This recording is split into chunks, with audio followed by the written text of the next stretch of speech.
I have tended to speak more frequently not so much about race as a noun, but race as a kind of verb, as a kind of action, to speak of not so much race, but the social processes and political processes of racialization. What we mean by race is a political event. It's a political activity. Race has to do with the ways in which we get corporeally or bodily embedded into a certain kind of political arena. Race is about being politically positioned, socially positioned. And so therefore, I talk less about race as if it's some natural, biologically hardwired phenomenon, and more in terms of the social processes by which we come to understand ourselves and read ourselves as white, as black, as you fill in the ethnic racial blank.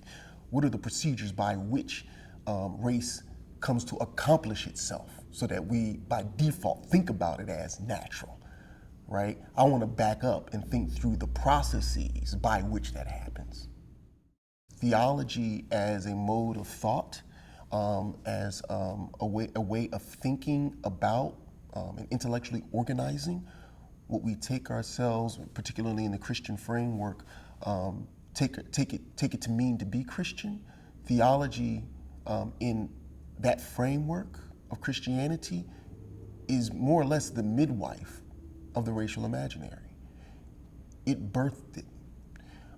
And the thing is that because, the discourse of the secular is so strong coming out of the Enlightenment and so forth, we've been made to think that the secular is the moving past the religious. It's the moving past the ways in which Christianity entered into a kind of pact, a kind of collusion and a pact with Westernism, such that Christianity is now, and the religious is now past us. We've moved beyond that. The secular is that narrative to make us think we moved past it, when in fact, I read the secular as actually the culmination of a kind of gesture and a movement that was born of Christianity in the first place. And so, in direct answer to your question, why must we think about the theological dimensions of race, is because theology birthed it all. When I think about the claim that race is religious in nature, it requires us to back up and to think about how it was that the European, what we take to be the European, which then gets modulated racially and coded as the white, how that was born.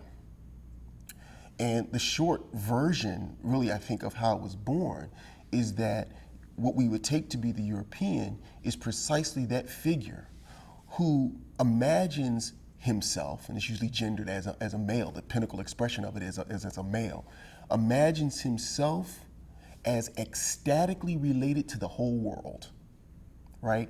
The gesture of universalization, the gesture of the universal individual, the gesture of universal man, capital M, that gesture of universalization is a religious gesture. It's a kind of communion.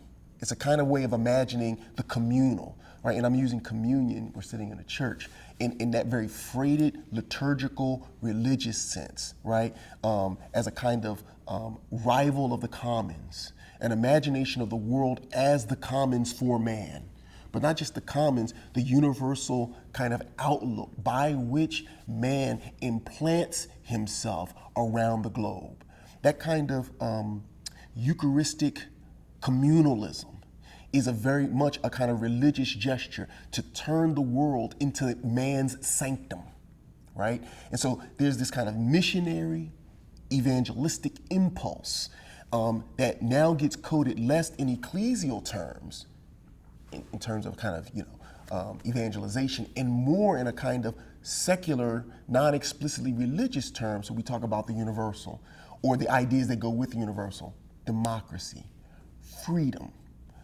These kinds of terminologies are the heirs of a more explicit religious terminology, such as the missionary, such as, the